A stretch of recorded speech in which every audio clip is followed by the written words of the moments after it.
Namaste, my friends. Welcome or welcome back. If you already watched any of my videos, you know that we will be talking today about yoga, about meditation or yoga philosophy, or we'll be practicing. But as you can see, we will be mainly talking today. If you're new, hi, my name is Ekaterina. I'm a yoga teacher and yoga practitioner. I practice yoga since I'm 12 years old, and I share this passion with all of you, my tricks, my tips that I learned, my experience, as much as I can to be useful for you and to help you on your way of yoga, on your journey of yoga. And if you clicked on this video, it means that you're pretty much interested in the Vipassana or the retreat, or maybe you're planning on going, or you went already, you had your experience and you want to compare this experience with someone else. So without further ado, let's understand what we will be talking about.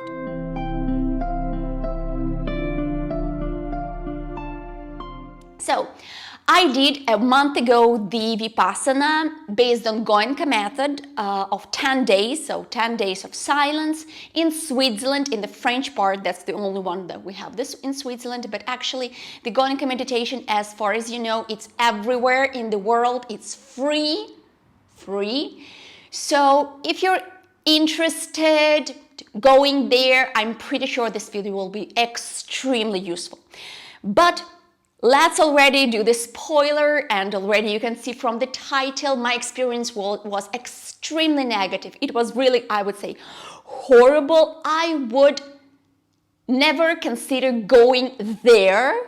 And there I'm talking about the Goenka meditation, or particular one in Switzerland, ever again. And I will explain to you in details what were the positive, what were the negatives, and like super negative things that for me were unacceptable, for you to decide if it's fine for you or not.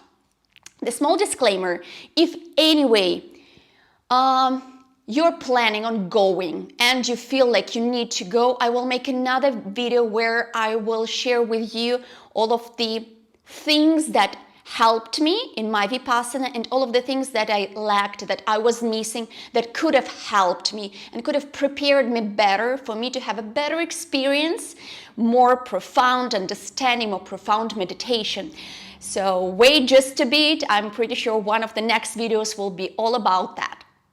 Okay, so just in case, if you want to know my recommendation, don't go there unless you're ready. So watch the next video. If you're simply curious, or you're thinking not to go or to go, and you want to know a bit more in details what to expect, let's start with that. Okay, so about the Goenka meditation, Goenka Vipassana, I'm pretty sure you know that it's depending, of course, but first you should always start, or you can only start with 10 days meditation, 10 days course. You need to pass all of them in order to be considered the old student. So if you skip some of the days, it means that you didn't pass the course. I did pass the course all of the 10 days, so now I'm considered the old student, and I can go to longer courses. For example, like they have 30 days, 60 days, even 90 days. So just in case, if someone wants, they can go after completing the 10-day course. And also I can participate as a help, as a cleaning or cooking, you know, like helping there in the retreat centers. Okay, so positive things, it's a very nice thing of community. You can really feel yourself a part of something really big that Goenka created, established, let's say better. And another thing, that everything is very organized. From the management, from all of the emails, you know, you're kind of like guided and you're simply not left alone. At least you feel that, okay, you're not alone, someone is really taking care, that you understand where you're going, everything is fine, you're in good hands. Another thing, and I will simply have a look at all of my notes, not to forget anything, that everyone is very polite and very kind. This was something that I really enjoyed. Okay, food. Because a lot of people have like worries, okay, will I have enough food? You know, like they're telling that there are only 2 meals and then maybe tea or something like this. So in Switzerland, at least, and I know in many other places except India, I heard like some troubles for people having, you know, because there they were constantly hungry. But here There was plenty of food. You can take as much as you need, as much as you want. The food is very simple. Mainly it's vegan or vegetarian, so anyone can find what he or she likes. So for that, you won't have any problem. And by the way, this is pretty much, except for the last one, okay, meditation itself. The main positive aspect that it's true, you can really meditate in silence, you know, so if you don't have any other opportunity to be alone, to be kind of like monitored, guided, to have someone cooking for you, cleaning everything for you, not to think about all this domestic stuff and simply deep dive into the meditation. This is a perfect place because you can meditate for up to 12 hours or even more actually if you want, because there is some free time. You can decide what to do with that. So in terms of the personal time for the meditation, it's a perfect place. Okay, let's go to the kind of like negative things that I didn't like, and some of them are really minor. I went in January, so it was like 1 month ago, and it was very cold. It's in the Swiss mountains, it was snowy, and the place was so cold that I didn't know what to do. I was putting all of my clothes. I was cold in the meditation hall in the morning, especially because the first meditation starts at 4:30. And everything is freezing, even though you put a lot of blankets. Then in the next video, we'll share with you all of the tips, how not to get sick, not to get cold, you know, what you need to take. Don't forget to subscribe to not to miss this video. And another thing, that I was extremely cold, and not only me, because I talked with other meditators after the course, also the dining hall. So the chairs were simply wooden, but there was not much heating. So when you're sitting on the wooden chair, which is extremely cold, look, troubles can come. And from the sitting position already, you're not moving. Okay, this was not okay. Another thing that I really didn't like, but it's a minor thing, that we couldn't clean our rooms during the 10 days. So in the beginning they were clean, and then we had to clean our rooms in the end after the 10-day stay. And for me it was very hard because you can see all this dust accumulating, like it was horrible. We tried to clean it with the handkerchiefs, but it was not really helping. So kind of like, if you're okay, if you don't care about these things, for you it will be fine. For me it was hard, maybe because it was winter. And another thing, I don't know if it's negative or positive, is that when you meditate, when you're simply around people, even though they don't speak, you can feel the pain, suffering, frustration, and even thoughts of other people. You can kind of like get this mutual energy that is there, which is very hard and sometimes quite depressing, because everyone is passing through the certain difficulties, the certain stage in their meditation. So from one point of view, you feel that you're not alone, but from another, it's quite like dramatic, let's say. Okay, let's go to the things that for me were completely no's, and something that stops me completely from believing in at least this school. I don't know, maybe I'm going to change my mind. For now, only 1 month passed, and of course, never say never. But these things that I will tell you in a short while show to me unacceptable aspect of this particular school, let's say. Okay, first of all, like, simply to tell you about my experience, I started having problems since the 3rd day, not going into the details, like super into the details. I ate something bad, you know, like I was really feeling awful. But when I tried to talk to the teacher, because there are this one-to-one session with the teacher, 5 minutes, you know, you can book the session and you can talk only during this kind of like one-to-one with a teacher. And when I shared with her about my concerns, about my troubles, about my pains, the answer that I was given was continue practicing, continue trying, that everything that you feel is in your mind, that your mind is trying to stop you from meditating. And when I went there, I completely abolished everything else. You cannot even use these simple things like Nama Mudra or any signs with your hands that you're used to, like you have to be completely natural. And I did that, like open-minded, trusting in the practice, because for me it is very important to be a good student, you need to dive into the process. And when someone like a teacher, I was thinking, experienced teacher tells you, okay, everything is in your mind, I believed her. And I started like doing what she told, not just thinking about that, focusing on other parts of the body, kind of like breathing, letting pain go and everything else was not really helping. And it didn't stop when I came back. And in the end, when I went to the doctor, because it was not stopping these problems that I was having with my health, indeed, doctor found some huge troubles and I had to take antibiotics. So for 3 weeks, because 1 week, more than 1 week I was there, and then like till you take an appointment and still you believe in all of this thing, that they're telling it's all in your mind. I was with my own suffering thinking that everything is in my head. So for you to know, yes, it is possible that your body, your mind is playing tricks on you, but don't discount the fact that it is also possible that some really big health issue can be on the way and you will need a treatment. So for me, it was the case, and I was quite disappointed that the teacher didn't even try to think out of the box and think that maybe, like this her idea that everything is in the mind was not really in the mind. Of course, many of you can say you created your own disease or whatever, but I don't think so, honestly, because I practice meditation since quite a while and I know what pain is and which symptoms of real trouble are. Okay, so this was really not nice, because in the end I felt that I was left alone.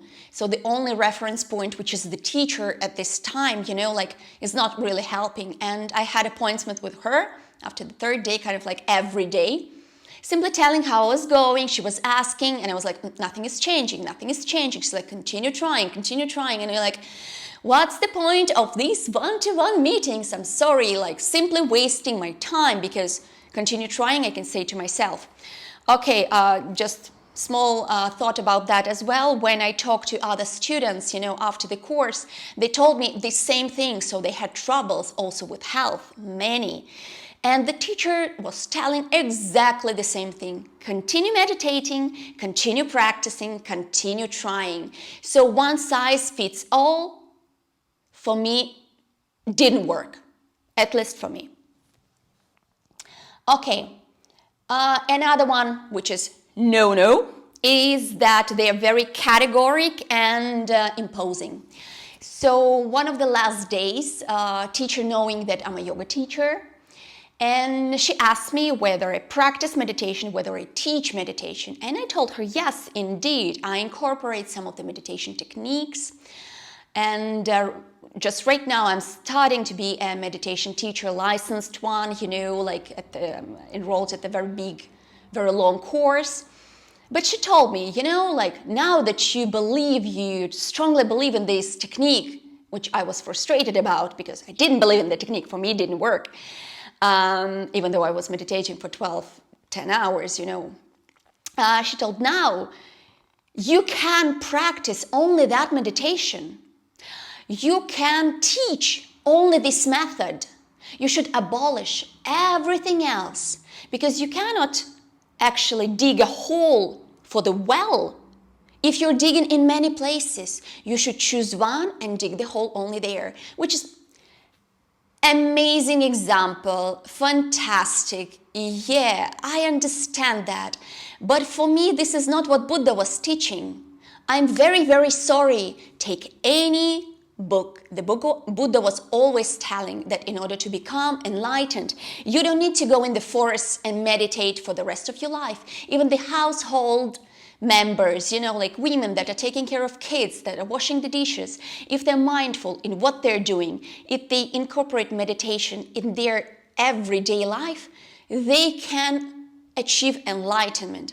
So, you know, for me, Buddha and some teacher who tells me that I need to now stop doing everything that I was doing, that it was wrong and this is the only thing right, for me has nothing to do with Buddha, but actually they are the one who are claiming that they are the only direct source of the Vipassana, that the pure source, you know, like they were able to bring it through centuries, for 2,500 years, you know, without changing.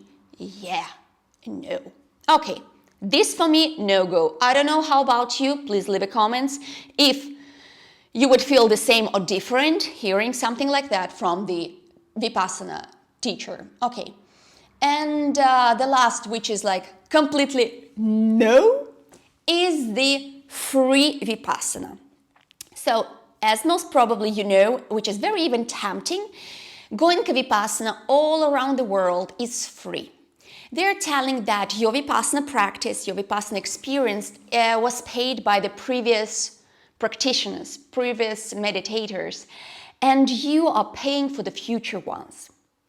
And actually, if you don't have money, don't leave anything, you can also simply come and help, you know, cooking food or something if you're short on money, or leave at least something, as much or as little as you can.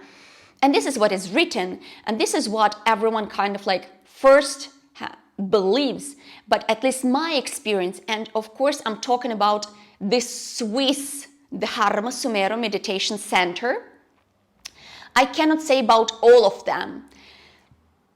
If you had an experience with other Goenka Vipassana meditation centers, please share with me. I'm very curious to understand whether it's the same, whether it's policy, or like they change. Because in my case, for example, yes, okay, it's free, but the last 2.5 days, maybe 3 days, they started showing us videos, which already they were showing an hour in the evening. They're showing the video of Goenka. Very emotional, very charismatic speech, which you really believe in. You know, at some point I was super sold on that. And majority of the things that he's telling, they're completely true. Like what was Buddha teaching, you know, I have nothing against that. But then he's mixing some of the things that for me seem weird. From one point of view, he tells that everything is free, but from another, he tells that it's very important to donate because it helps your ego not to grow too much. For you, not to think that you're better than everyone else, that you have so much money simply because you're smartest, you're greatest, and whatever, which I don't think so. Okay, so you need to donate. Okay, and I was ready to donate quite a generous sum of money, actually, even though like I was suffering there all of the days with horrible pain, with no drugs, with no help. I was like, no, okay, everything is in my mind. Anyway, it's experience. I would like to thank people who created that, who helped me in my meditation practice. So that was like the 3 days before the last, 2 days before the last, they started doing these kind of like donation reminders. So they put a huge table where it's written donation, doni, or something like this, you know, in different languages, because we have 3 in Switzerland. So huge table with 2, I think, or 3 people sitting there, with computer, with all of the registration, with the card reader, you know, the credit card reader and everything. And they were constantly telling, don't forget to donate. Don't forget to donate. It's better to do it today. Don't let it pass, you know, like, I was like, okay, I still need to think, because I was thinking how much, you know, like I wanted to compare, maybe to ask other students if my amount of money that I was thinking it's maybe too low, you know, like sometimes you start questioning yourself. And in the end, something which completely blew my mind.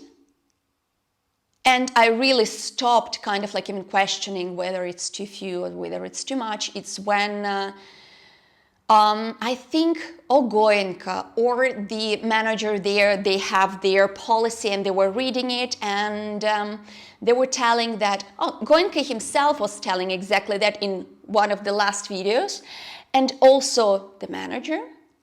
So it was I was listening to it in English.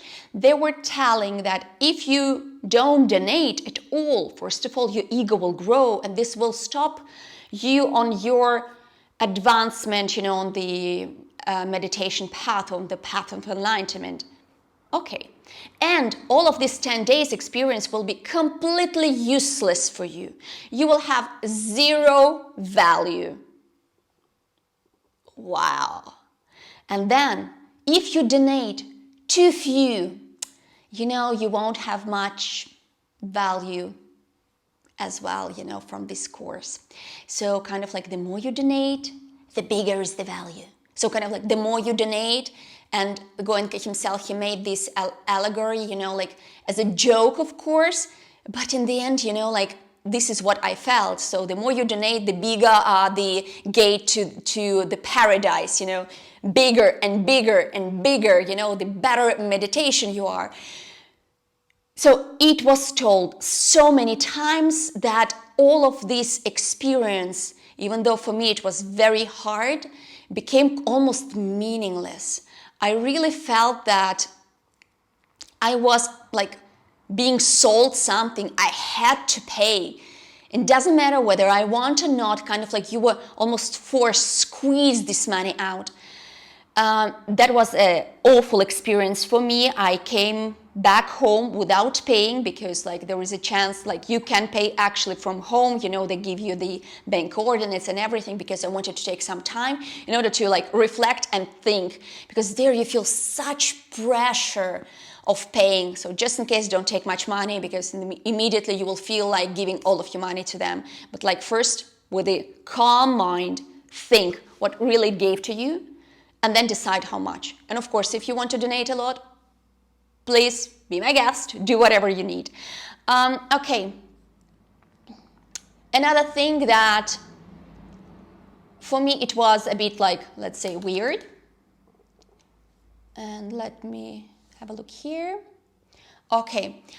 Is that made me think actually, and then I read a lot of articles and watched a lot of videos that actually only maybe strengthened my point of view, is a bit okay, so maybe if you don't, you will go there and they will tell you that extremely important to practice meditation, to practice this method in the morning and in the evening, 1 hour each, 1 hour morning, 1 hour evening, kind of for the rest of your life. Otherwise, it's useless, this practice of meditation. Amazing. How many of us really have 2 hours of the time per day to dedicate to meditation? Honestly, you cannot be even Buddha, because for me Buddhism it's a philosophy, it's a way of living, yoga is the way of living. You cannot impose something like this, telling that this is the minimum, 1 hour is a minimum. No. First of all, maybe I would like to incorporate some different practice, because the whole point of this practice, for example, oh my gosh, now you feel all of your body, that at every single moment, there is different sensation in the body. Fantastic. Yeah, you know what? I was feeling the same thing practicing yoga.